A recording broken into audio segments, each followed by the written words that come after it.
Hi everybody, Miss Julie here at Color and Soul. I promised you a tutorial on getting full coverage using mineral makeup. Now, there's a lot of you out there who believe that mineral makeup is sheer and it's supposed to be for very, very light coverage, and if you have any kind of blemishes or dark marks or things like that, that it would be difficult to get yourself the kind of full coverage that you would get from using a cream or a or liquid foundation. But here at Color and Soul, the way that we make your mineral makeup and the way that it is done is I grind it in such a way with a pigment rich amount of ratio so that you're actually able to get the same kind of coverage using this powder as you would a liquid or a cream-based makeup. As an example, I started off because I was making a color. I ran out of makeup. How funny is that? To own a makeup company and you run out of your own makeup. But I ran out of my concealer. And so I just made myself a blend with my concealer. And as you can see, it does a very nice job of giving me a nice brightness. What I can't stand is when we do these concealers and these highlighters and they're white chalk light. Instead of being just a couple of shades lighter than your skin. That works on television, and God bless Atlanta Housewives for making that so trendy. But the fact is, it looks crazy when you're walking down the street.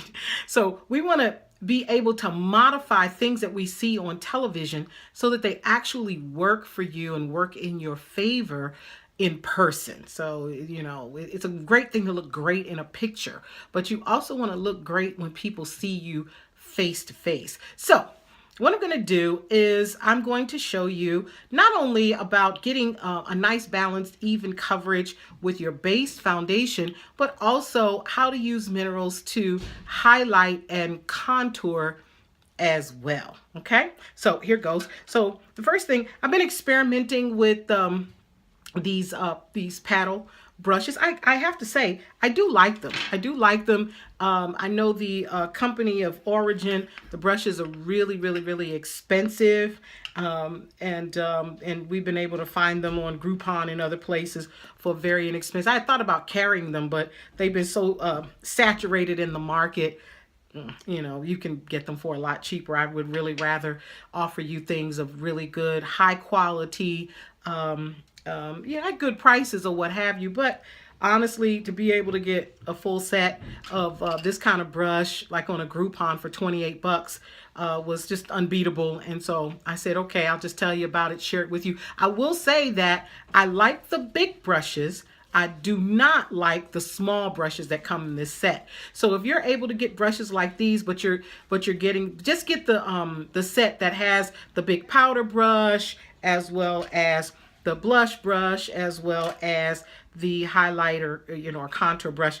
These are the ones that I really, just those three are the ones that I really, really like. The rest of them, they're a little bit on the scratchy side, but these are very nice, very soft, and you can use them wet or dry. Okay, so I'm taking just enough powder just to make my brush a little dusty, a little touch here, a little touch there, and just lightly buffing it in. And see, the beautiful thing about Color and Soul is you can get good coverage quickly. I pre-done my eyebrows because I also want to show you, I just recently darkened my hair. And I was real blondie. Those of you who've seen my posts before, you know, I was very blondie, and I just decided to try going a little dark. And as you can see, just a touch of powder and a good buff. Doesn't take a whole lot, but you're able to get nice full coverage without a lot of effort and with absolutely no weight. So it's a nice thing to have full coverage, but feel like you have absolutely nothing on your face. Now, when it comes to highlighting, my concealer, which I custom blended, is actually a blend, because as you could tell, I'm a very yellow complected person. If you also notice, I don't try and pink myself out. or act like there's something wrong with being yellow. If your skin tone is yellow, it's just yellow. And be what you are. So as you can see, I have my face on, and I don't have, and you didn't see me put any makeup on my neck or have to pull it all the way down.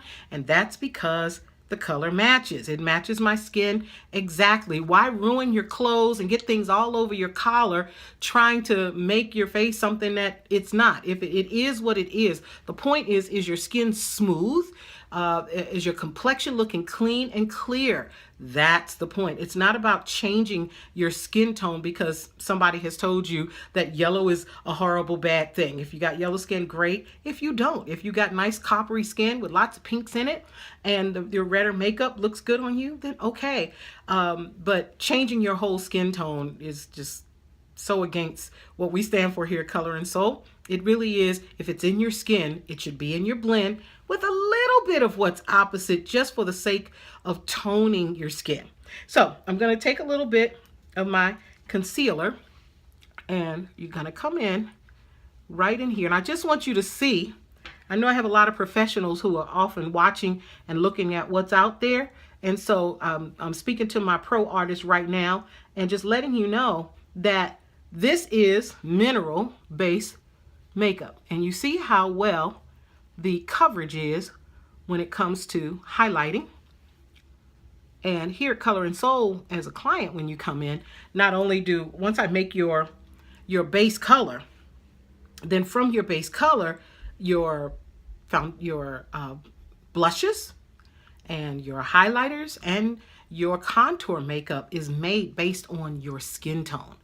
But what I want to show you is that you can come in and do things like this, because highlighting under here, of course, makes your brows look stronger. And like you just had that fresh brow wax done.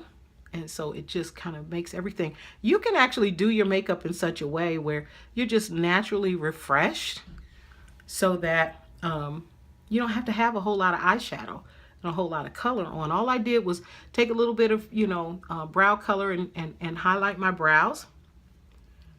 Come in here, and that helps to create a nice strong brow just by highlighting around. Here's the theory and understanding of highlighting, okay? Light brings forward, makes bigger. Dark pushes back, makes smaller. So when you want to get rid of shadows under the eyes. Now, if you have a real bag under your eye, don't put the highlighter all the way under like this. If you have a bag that creates a line under your eye, what you want to do is actually come in here and put the highlighter inside the line like this. Don't go like this all the way across, but put the highlighter inside the line. Because what happens? Light brings forward, makes bigger, dark makes smaller, and pushes back. So when you surround something, as you can see, the brow looks stronger. My eyebrows look stronger and neater when you highlight. Now, those of you who like to highlight here in the cheek area, all I'm doing is taking the same, very little powder, just taking the same and just buffing it into the cheek area. And what it tends to do is automatically, naturally bring out the contours on the sides of your face. But now take a darker mineral powder, something that I just blended with my own color, because I can't stand that look where, when, especially at the distance shot, where you look and the face is just all contour and highlight like a black and white coloring book. But we just take a little bit, I'm just taking the smaller brush and just buffing a little contour here and here. And so that it all begins to pull together. Now, there's some who will shade your nose in here. Now, when you're doing that shading of your nose on the sides here, please take your highlight brush or something like this and buff the line out. Buff it out like a pencil, because once again, it's about when someone's looking at you face to face, the lines on the side of the nose in good lighting and in a photographic or video format looks really good. But when you walk up on a real human being to have a real conversation, it will be distracting to have two dark lines drawn down the sides of your nose. So when you're doing that kind of a contour, what you want to do, let me find my little brush here. What you want to do is you want to make sure that you just buff that line out. And so here's what you do. So you make your line down the sides of your nose, and then you're going to take your brush and you're just going to lightly buff that line out like that, so that it just looks like a natural shadow on your face. Now, it's also okay that once you've got your highlight down, it's really good if it's under your makeup versus sitting on top. Now, black skin tends to conceal better on top of the foundation, which is why I put my foundation on first. Then I put my highlighter where I want it, and then I'm going to take my natural color and just lightly buff over it so that it all pulls together.